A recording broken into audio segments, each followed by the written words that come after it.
So how do we go from, being this fan of Age of Empires to modding the game to officially working on it? And he wrote a guide, but it was in Chinese, on how to add a new civilization to Age of Empires 2. And I looked it up, and then with Google Translate, I tried to figure out what he was actually doing.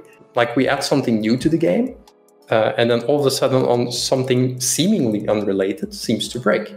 It's like a House of Cards almost, it seems. Like you're trying to stack... Almost, yes. Almost. I know as a kid, if someone told me there's a bunch of girls on the internet playing Age of Empires 2, I would have... my mind would have blown.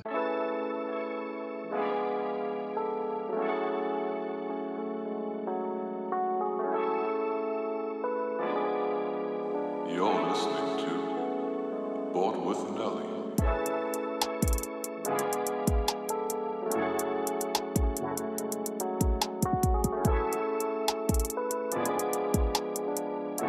Yeah, we just get going. I don't really have a professional intro. Bert, thank you so much for being here. You are the lead designer for AOE 2 Definitive Edition.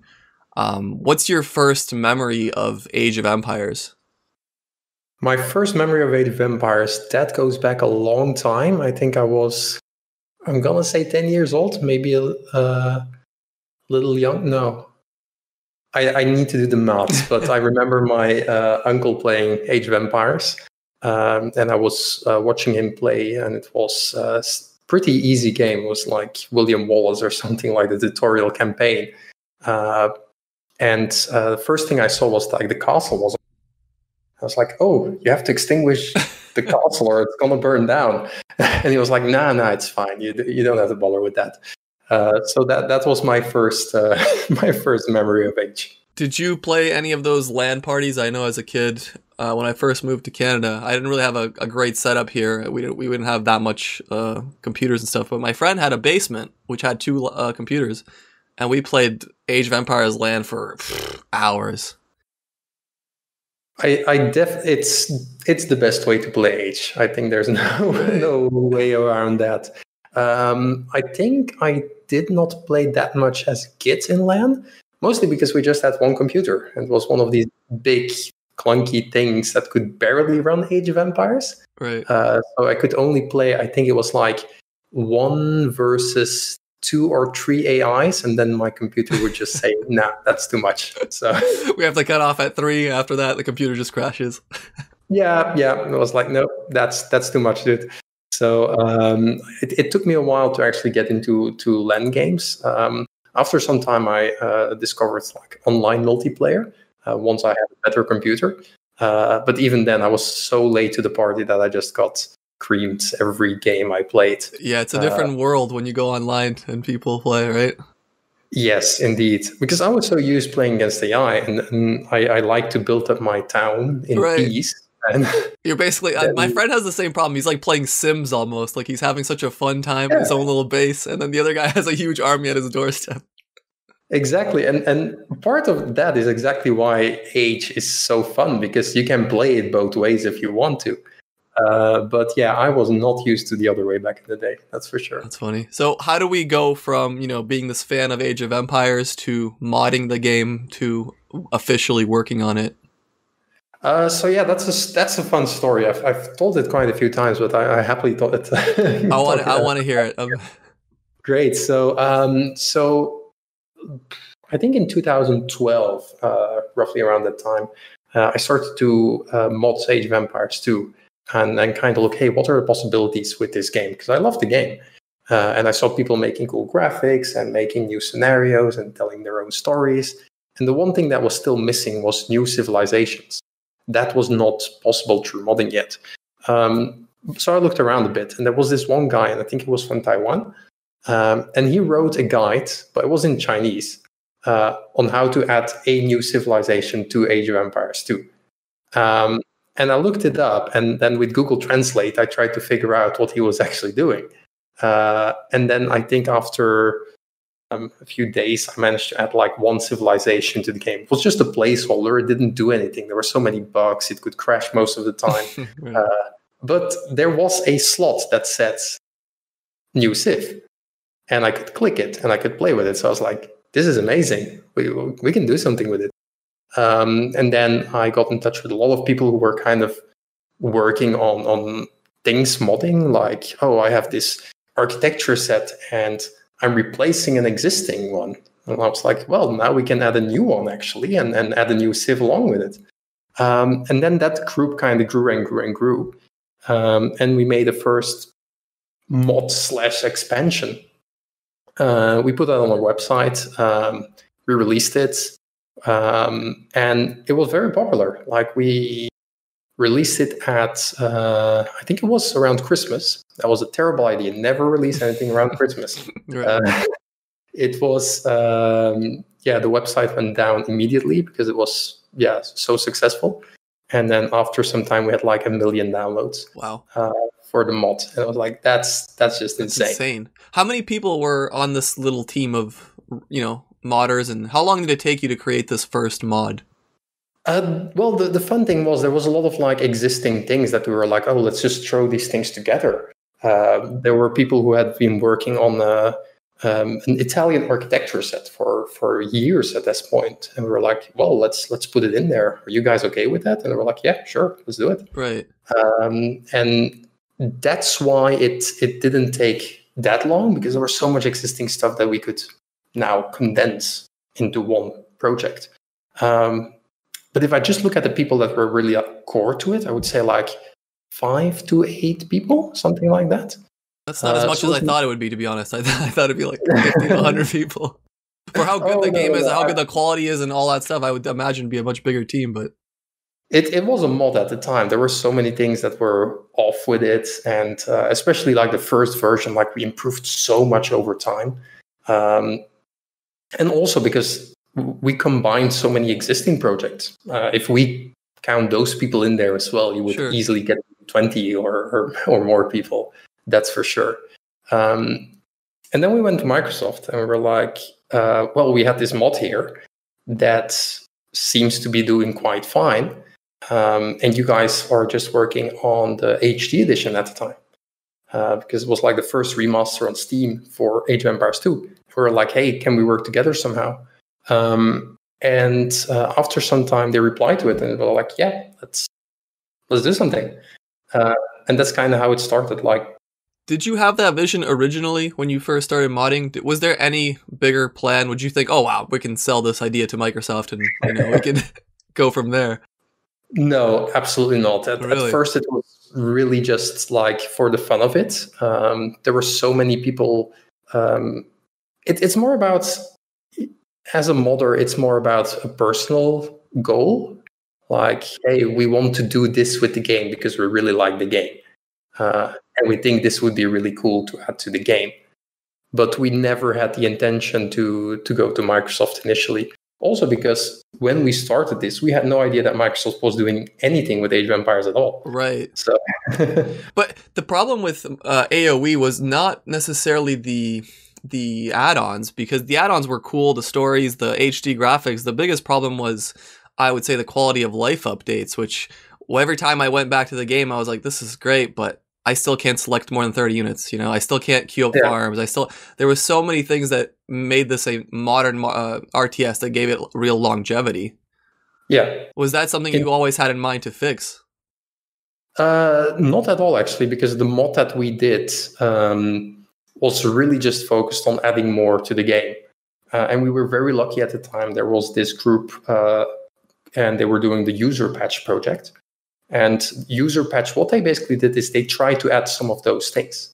They were like, let's add resolution options. Because back then, the only options was like going to 124 by 768. Exactly. Yeah. Like, you have to like, it's like you're watching this and then all of a sudden you have this massive view. Change exactly. And that was one of the things. It was like, okay, this is bringing the game to a more modern standard. And that was all thanks to these user patch program and the amazing people that worked on it. That's awesome. So I think they, if anything, like that group is mostly responsible for keeping the game more updated back in the day. We were more about the content and the balance, and they were more about, hey, let's add some quality of life features. Yeah, those are huge. Was there any new sense of pressure? Because you go from a modder just having fun, trying to fix the game, to now I have a product. Now I have to. This is a business. I have to. I have to make this work, and I have to make this profitable. What was that like? Yeah, so the profitable part, that was luckily not something for us to worry about. It's all Microsoft. It's their game, it's their IP. So they're the ones that kind of do all the budgetary things. But what I really liked from our end is in our cooperation with Microsoft, it was very clear from the start that they gave us a lot of creative freedom. And they were like, hey, you want to do this? Go do it. We'll sort out the rest. Awesome. And they were a very good publisher in that sense. And indeed, there was a lot of responsibility and like, hey, the game needs to work. The game needs to run well. You need to make sure that people are happy because they paid for it now. They just didn't grab it for free and they didn't have, too many expectations. But now they do. So that was definitely something where we had to grow. But again, we were really supported by Microsoft, who, of course, have been doing this for I don't know how many years. So. Right. It's such a rare story in gaming with more microtransactions and all these other ways to get into gaming. You have a bunch of people that really love the game. You have a company that really cares about, this is one of their best IPs, arguably one of their best games ever made. And they want to make sure it's represented properly. And you have a nice community. I mean, it's just, to me, that's why I love Age of Empires. It's just the all around, It's got everything, it's a fantastic product. What are some limitations? What are some of the biggest limitations you had with Age of Empires 2 that maybe even today you can't quite fix or change? The biggest challenge, and that is absolutely still present today, is how technical can I go here? So I'm gonna try to listen and understand, but I'm gonna tell you what I don't. All right. So it's mostly the engine. So the engine that we now use for the definitive edition is the same engine that was used for the HD edition, which is the same engine that was used for the original game back in '99, which is based on the engine from Age of Empires 1 from 1997, which, as far as I know, was first started in, I'm going to say, around 1995.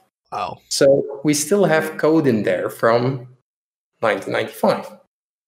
That's a long time. And going into that code standards have changed. Way of engineering has changed. And even though the engine is absolutely marvelous and was absolutely marvelous at the time, nowadays people just program differently. Hardware is differently. And the software you write for that hardware also behaves differently. So we run into so many issues with legacy codes it's sometimes very hard to maintain features. Yeah. Like we add something new to the game, and then all of a sudden on something seemingly unrelated seems to break. It's like a house of cards almost, it seems. Like you're trying to stack... Almost, yes. Almost. And there is, it's just this is the code base, right? And there's a lot of things you can do for it, and we're still doing that to make sure that we can deal with that better. But inherently, that's always going to be an issue, because you can't just rewrite the whole game. You can't do the whole game from scratch. Sure. That's just not possible. There was not a thought of trying a new engine or starting from a new engine, or? Not really, because if you do that, you will lose all the little things and all the little details that people are now so used to. Right. Like, even if it's just like the way that the unit reacts, like how quickly it reacts. If you use a new engine, that will change. There is no number in the engine that says like, oh, if I click it and I right click, you need to have that many milliseconds before you react. That's not a number. That's just due to this engine architecture and server. So that's not something you can change. And going to a new engine, you will never be able to really replicate that feeling.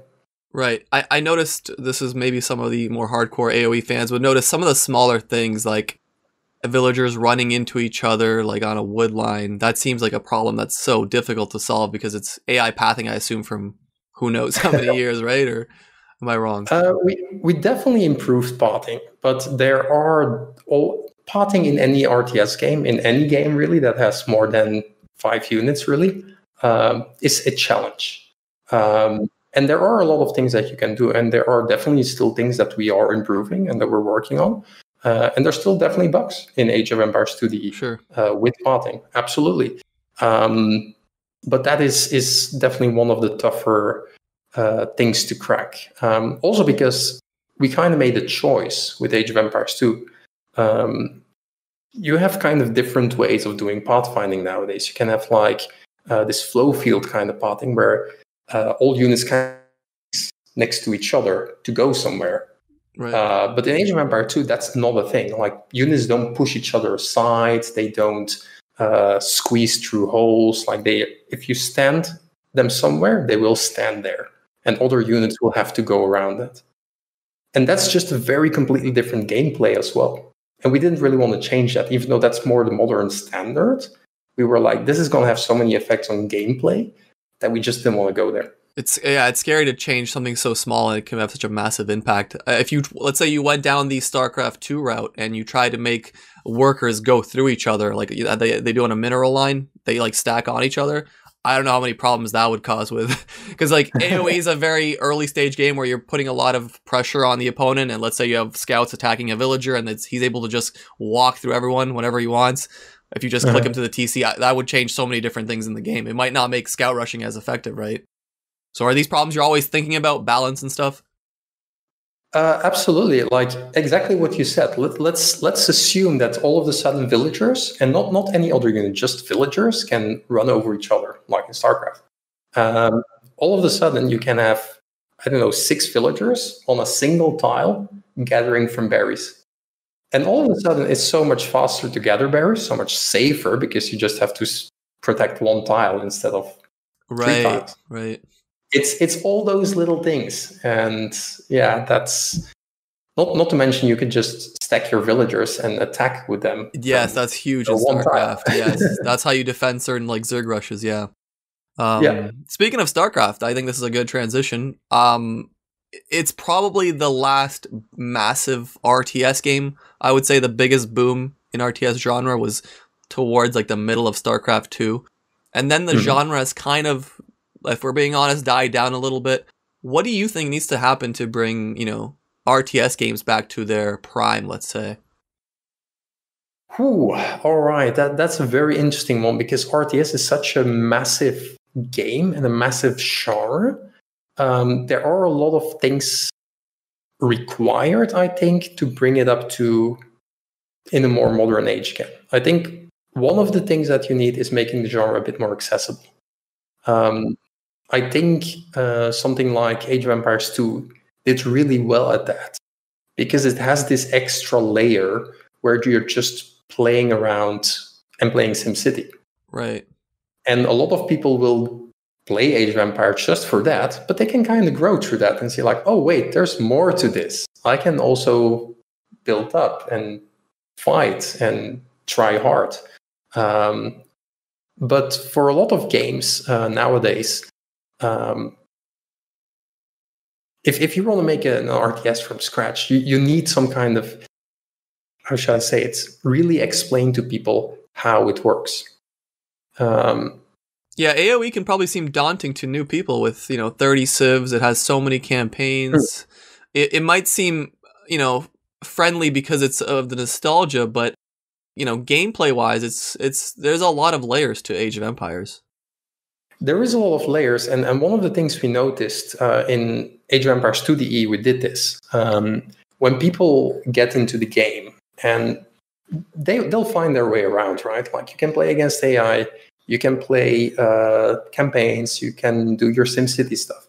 But there's very little people that actually move to multiplayer. Really? And that's kind of where the RTS scene, as most people like to call it, is kind of hanging out. It's in that competitive multiplayer. It's in those tournaments. And that's what people are really looking forward to as well. But that's a very, very, very difficult step to take. And one of the things we did for H2 Definitive Edition was adding this Art of War series where people could learn advanced or more advanced tactics.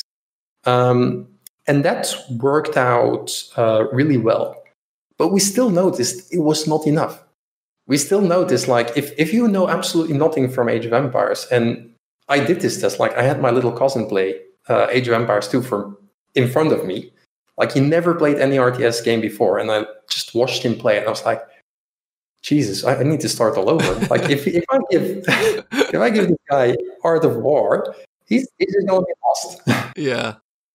Maybe it's just a certain type of person has to, maybe you just need to be a certain type of person to enjoy that kind of competitive RTS? Perhaps. But still, like, before you get to that point, you need to lure people in.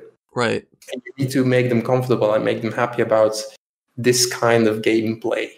In the same way that I think, it completely unrelated example, but on Netflix a few months ago, we had the Queens Gambit come out. Right. About chess. And all of a sudden, That's a great example. everybody was like, I want to play chess. I want to play chess. It doesn't matter how much I suck at it, but all of a sudden, chess was visible to a much wider audience. And this kind of wider audience appeal, I think, is currently completely missing from RTS. Yeah, it's a really hard thing to do. That's what I was going to say. Competitively, what do you think the future of Age of Empires is? Obviously, we're all hoping that AOE 4 is a massive success, but let's say hypothetically it's not. What happens to the DE AOE 2 franchise? No idea. No idea what. Fair.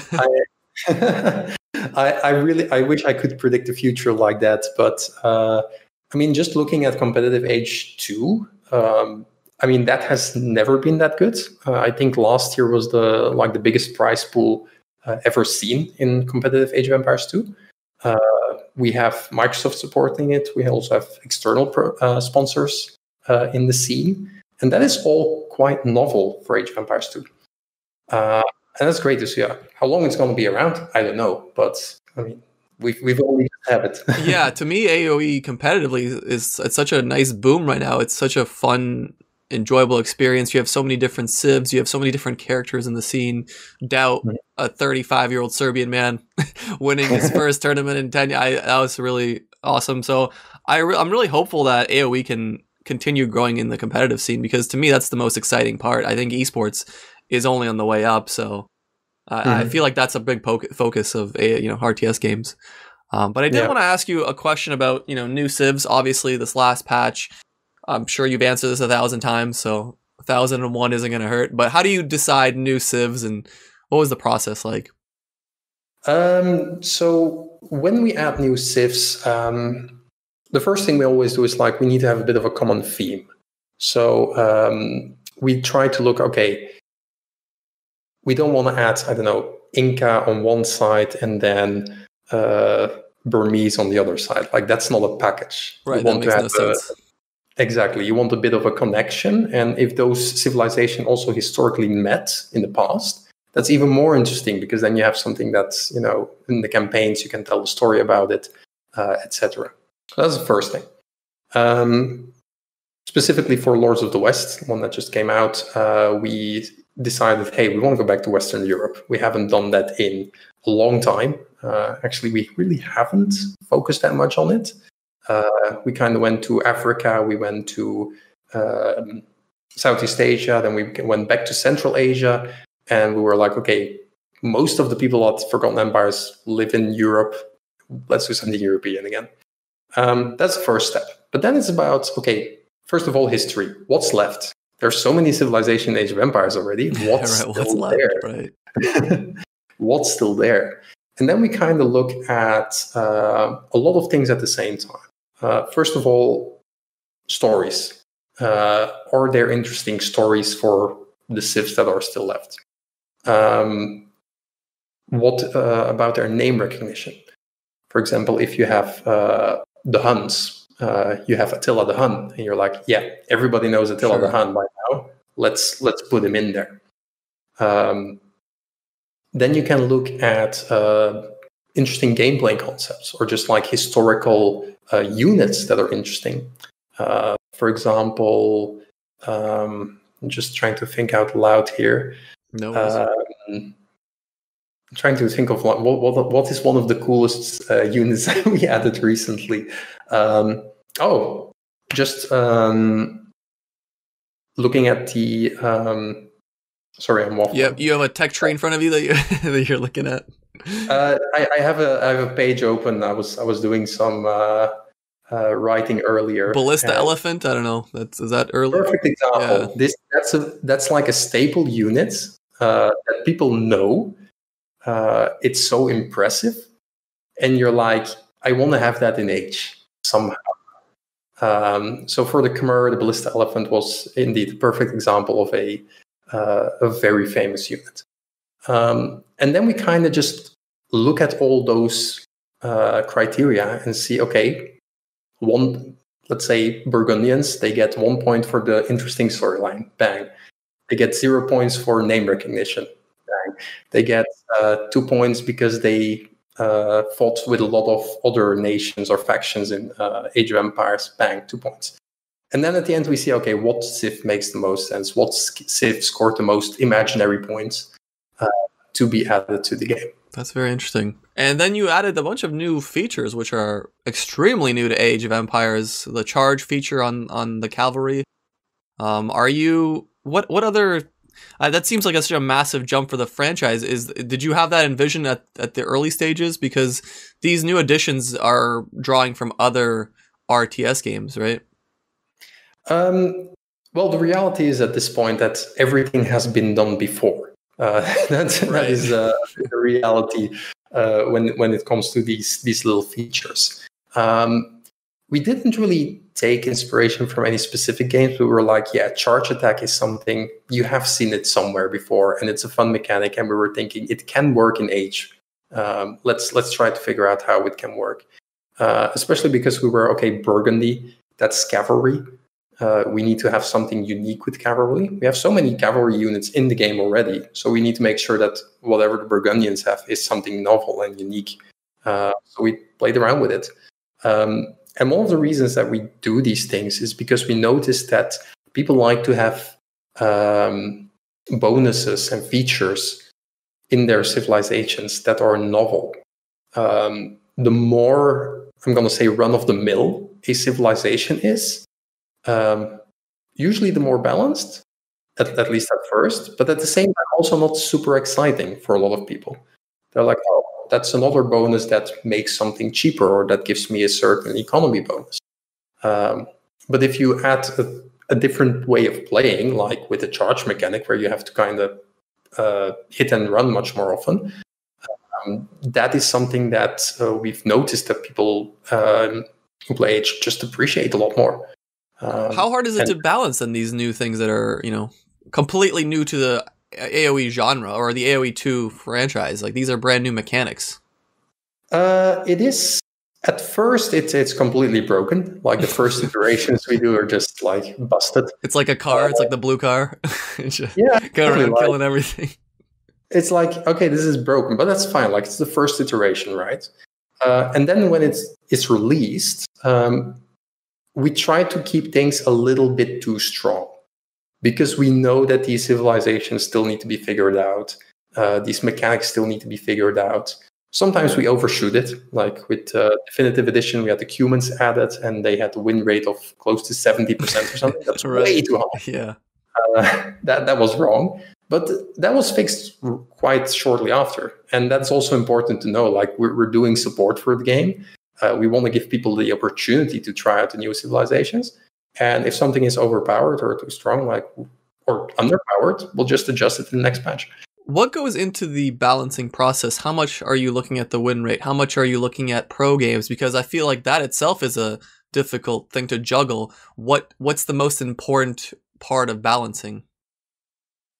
That's both are equally important, actually. So we look always at the overall win rate. So is a Civ, when we look at win rates, just to clarify some numbers here, when we look at win rates, we try to look at making sure that every civilization is between 45 and 55% win rate. That's kind of our goal. Every Civ that's kind of between those numbers is good. At any skill level? Or you're saying, okay. At any skill level. And then we say, okay, what if we just look at pro games? So we say, like, okay, only games that are above a certain ELO. And then we look at those percentages again. Are we again between 45 and 55? And if we are, then we feel quite good about it. You can filter high. You can say, like, okay, we just want to look at the top 100 players. At which point you get a lot less games, so the percentages jump a bit. It's also a bit like, I don't know, if you have somebody like the Viper and he's like, oh, for a week I'm going to play nothing but humans. Yeah. I mean, he's so good that he can play everybody with humans for a week. Right. So there's a bit of that you need to keep in mind. But those are kind of the numbers we look at. But to your point, we also look at tournaments and see like, okay, this specific strat looks a bit broken, or this civ is always banned because of this. And then we also try to make adjustments there. That's interesting. What about between game modes? Because you also have different game modes, you have different maps, you know, there's so many different things you can look at here analytically. Yes, indeed. We also look at maps, but the good, or actually, I'm going to say the good thing, but the reality is that most people play Arabia. It's by far the most popular map, at least for competitive players, Arabia. For casual players, Black Forest, top favorite. And that's also great, but we mostly look at Arabia for that. You don't want to look at Fat Slob's Black Forest numbers, right? Yeah, exactly. Like with the Vikings. You can't really base balance on forest stopping or anything. Yeah, what if a civ is like a very good water civ, and you know it's high win rate on the water map? You look at that and you say, okay, well that's kind of what we want here, right? We try to look at it, but so the most important is always Arabia, because it's by far the most competitive map. But then we can also filter and say like, okay, what are the water maps of this month? Let's filter on those, see what the win rates are there. And if there are outliers, for example, we had that with Italians recently. Italians are still an outlier in water, where they're much better, and on land where they're much worse. So what we did is we kind of nerfed one of their water bonuses and boosted one of their land bonuses. And that was in the patch that was released last week, I think. And we already see in the numbers, like, this is having an effect. Like, they're dropping a tiny bit in water, they're rising a tiny bit on land. So it's also good to see that we have this almost live data to look into and see like, oh, this nerf or this boost that we just gave has an effect and has the intended effect, or maybe it doesn't. Right. That's cool. What about, this is maybe a off kind of topic question, but what about consulting the older developers and older guys? Because actually I found a pretty little wholesome comment in one of the YouTube videos. Sandy Peterson, he's a former AOE developer. So someone basically said they got an idea for the double crossbow through one of his videos. And he seemed pretty delighted to, you know, give any input or feedback needed. So how much consulting do you do with old developers? We have actually not had a chance to talk to the old designers. We were in touch with a few older developers, like some graphics artists. I think we even had a chance to talk to some of the audio people, but not with the designers. And It would have been great, but I think at the same time, a lot of them have also said, like, I'm just curious where Age goes next. Like, this is a chapter. This is your baby now. You take it over and see what you can do with it, right? I don't know. Like, I kind of wonder that myself. Like, I still consider it their baby. Like, and we take care of it now.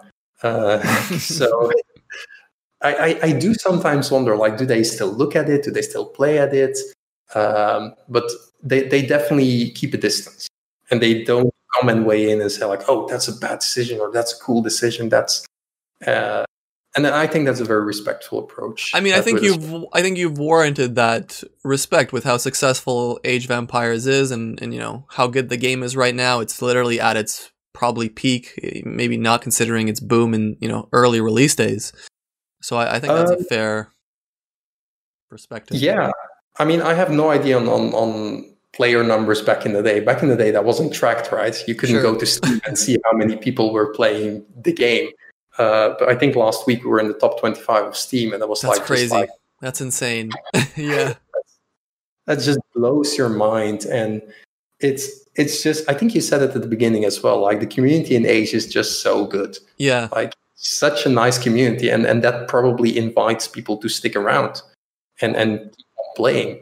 And there's many toxic places online in gaming, but AOE is not one of them. There's from the top to the bottom. There, I mean, maybe you'll get some rude person matchmaking once in a while, but like peanuts on the right. Yeah. There was one thing you said in an interview. I forgot who was with, but you were saying Age of Empires is actually a 2D game. I didn't quite understand that. I wanted to get a little bit more information on what that means. Okay, so basically it's a two-dimensional game in the sense that everything, you can't look behind anything. The graphics are isometric, but it's just like you took a picture and you put the picture on the frame, and that's it. Like there's no depth, you can't go and look around. Yeah, like StarCraft, you can do a turn, right? You can see the other right. Exactly. So it's more of a technical thing. And even though it feels like a whole world, it's an isometric world, but it is still two-dimensional. So when units turn, is it like Paper Mario almost, right? You have another part of their animation now, or their picture. Exactly. Oh, that's exactly. Interesting. So when we rendered a unit, we rendered the angle like this, and like this, like this, right. and like this. So that's kind of how we had to do that. That also means that there's a lot of graphics in the game. Yeah, that's what I was gonna say. What's the drawback of that? Are you upset that that's the way it is? Do you wish what would the benefits be of not going that route and going the StarCraft 2 route, let's say, or modern RTS route? Right. So, okay. So the drawback there is, well, first of all, you need to rewrite your engine. You need to completely rewrite your renderer. Like all of a sudden, everything that is 2D is all of a sudden 3D. Next to coordinate to work with. You actually need 3D models, right? At that point, you need to create new 3D models in, I don't know, some Cinema 4D or whatever program. Because now we did make all the 3D models. Like everything has been modeled in 3D, but then we just render all the frames and put those frames into the game. I understand. But for example, and this is probably the best example, the destruction animations. The destruction animations, especially like the castles, like they go down and like you see all the bricks falling down piece by piece. If you want to do that in 3D and you want to do that dynamically, for example, your trebuchet hits at the left of the castle and then the left part crumbles down. That is so much to calculate. You just can't do that in 3D at the moment. You can kind of fake it a bit. For example, Age of Empires 3 did that very cleverly. Like you shoot at a certain point in the building and part of the building comes down. But that's a bit of trickery. If you really want to do it very realistic and a smooth destructions like you have in H2, that's not possible yet. That just takes so much power from a computer that just rendering it out is like, it looks great. Yeah. Yeah. That brings up, while we were talking about animations, I actually did have a small question. When units turn in AOE, when you change pathing, there's this weird thing that happens where they kind of lag behind a little bit, or they restructure their shape, if you know what I mean. And they don't necessarily have a forward, like they're not necessarily moving forward all the way. They're kind of lagging back a little bit when you're going in the same direction. Yes. Yeah, I want to know why that is, and are you working on fixing that, or is that like a thing that's just embedded in the game forever? That was a choice that we made. So we can make it that let's say you're looking at the left, and all of a sudden you want to go to the right. We can make it that in the same frame it just goes like this. That is a possibility. But what we decided to do is add a little bit of a rotation, so it looks a bit smoother. Okay. That is just visually actually, because if you go from left to right, you immediately move, like immediately starts moving, but visually it still looks like it's doing a bit of a rotation. That's interesting. Okay, that's cool, because I always wondered, I watched these like high level players, and these little mistakes almost can change games. You see a castle, you turn a bit too late, you take an extra 3 volleys from the castle, and it's like, wow, that's a huge. I didn't know that was actually just an animation thing. Yeah, it's just animation. They still move immediately. There are a few exceptions. I think Siege actually like that needs to turn, but that was in the original game as well. Like you don't want Siege to be as micromanageable as an Archer, right? That would make be sense. A bit who's the guy that's really good with Siege? The pro player that's really good. With MBL, I would say he would have a field day. Exactly. We can't make Siege even stronger. Like if we make onagers even stronger than they are now, it's just going to be. Yeah. Speaking of these big balance in game changes, walling is a massive topic, I think, in AOE. I want to know, you made a recent update in the patch, basically nerfing the walling a little bit. What is the goal with walling? Is it to make less people do it, so it's a more aggressive and approachable? I wouldn't say approachable game, because if you remove walling, it would be very difficult for amateurs. But what's the philosophy on walling? It's okay, interesting one. So walling absolutely needs to be a part of the game. It is, as you said, like if you're a more casual player, it's just very, very punishing to not have walls. But at the same time, we don't want walling to be completely indispensable. Walling needs to be an option. Walling does not need to be a binary choice, like I need to wall or I don't win. Something like at the highest level, you need walling. There's no way around it, right? You can't. It's very difficult to win without walling at the highest level. Exactly. But what I like about that is that on the highest level, you can still wall creatively. You can say like, oh, I'm not gonna wall my whole base. I'm just gonna wall a little bit of my economy, or the front, let's say, or whatever makes him go the longer route, where it's now a disadvantage for him to go that route, and you can move forward through, right? Exactly, something like that, or just saying like I do some quick walls around my villagers, something like that. And I think that's kind of the goal. We don't want walling to be always there, but we also don't want walling to be worthless. It's just like every other bit in the game. Like it needs to be a choice. And that's kind of where we want to be at. Yeah, I always thought that maybe you guys were trying to get rid of walling with, let's say the recent maps that have been added have been mostly open field maps and kind of difficult to wall. So I thought maybe the goal has always been to kind of nerf walling without breaking it, if that makes sense. In a way, when you look at the competitive maps, that's for sure. Also because open maps are just more suitable for competitive games. I think in the last patch, we also added the map called Amazon Tunnels. Yes. I don't know if you see that, but it's Fat Slob's dream. Absolutely. It's like Black Forest on steroids.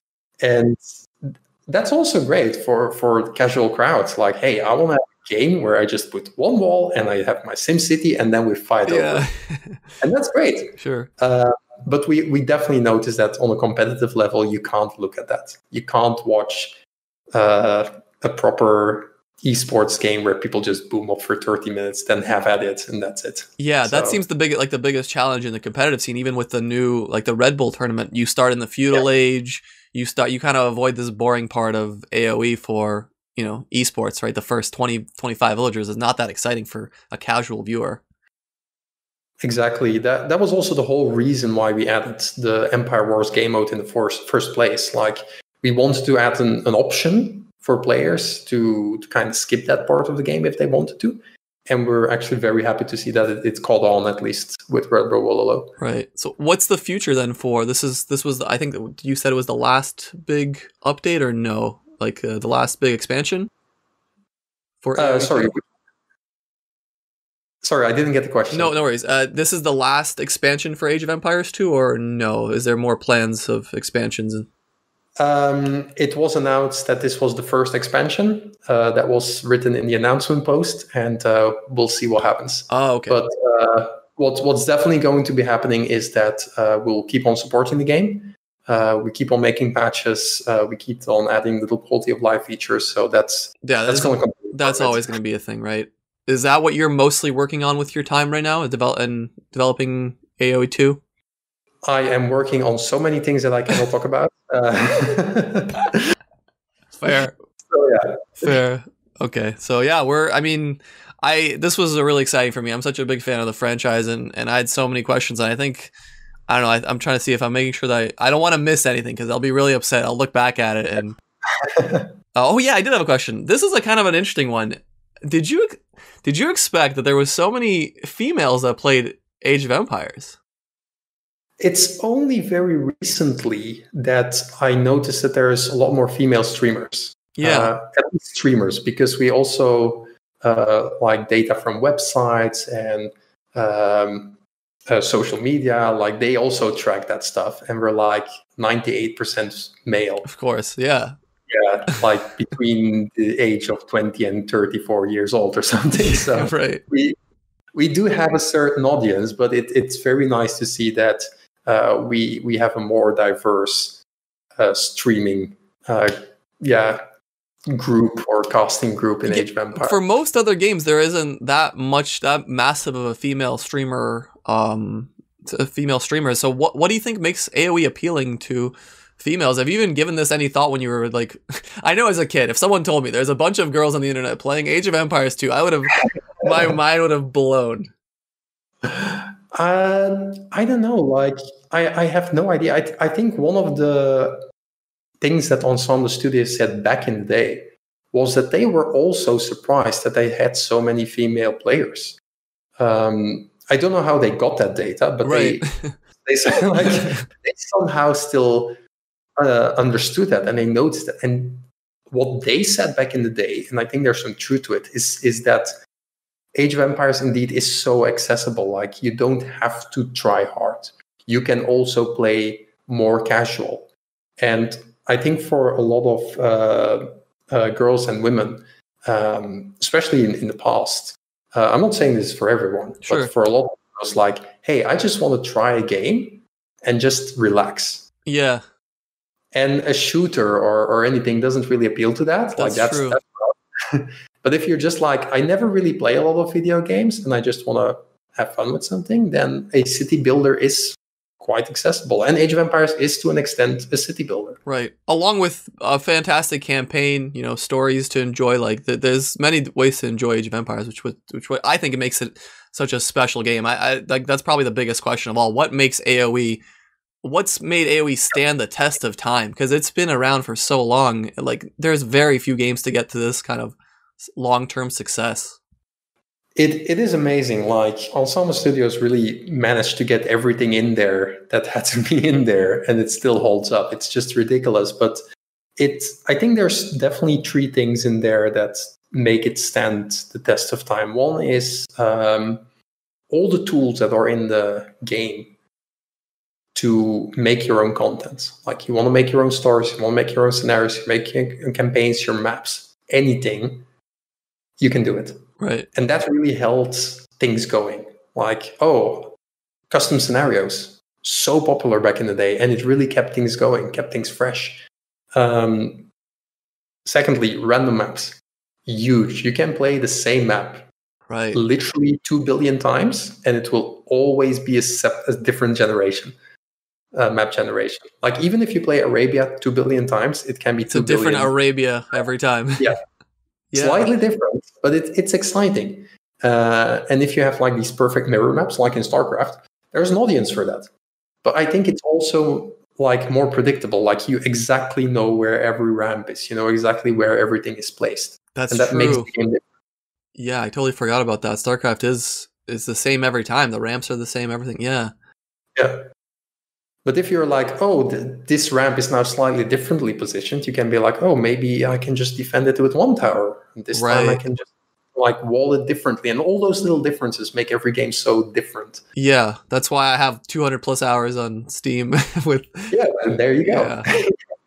And every time it feels a bit different. So yeah, the randomness, the user-generated content, and I think it's also, what we talked about already. Like, there's just so many ways to play the game.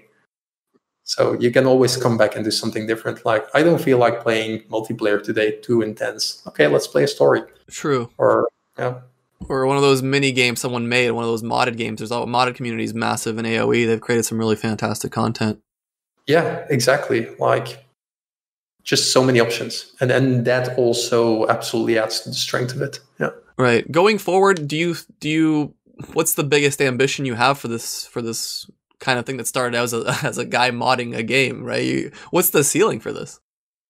I don't know. I mean, I would love to do this for the next X amount of years. I just love to keep on doing this. There's just so much you can do with Age. And I don't just mean like Age 2, like just Age in general, the concept, the series, the franchise. There's just so much you can do with it.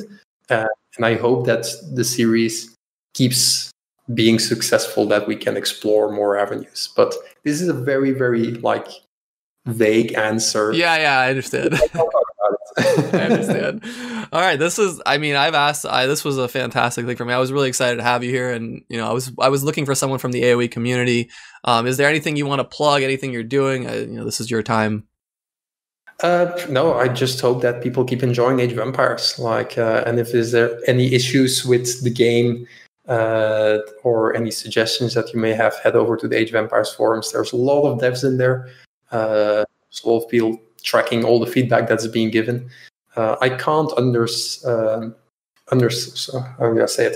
enough. Yeah, that's good. Yeah. Sounds good. How much it matters that people give feedback, because that feedback really makes it to us. We may not have the time to react to every little thing in the forums, but it definitely gets to us, and then we can address it. So yeah, it's super, super important to us that, well, we have this mature community, but that we can talk to them as well. Beautiful. Bert, thank you so much. Appreciate it. All right. Thank you.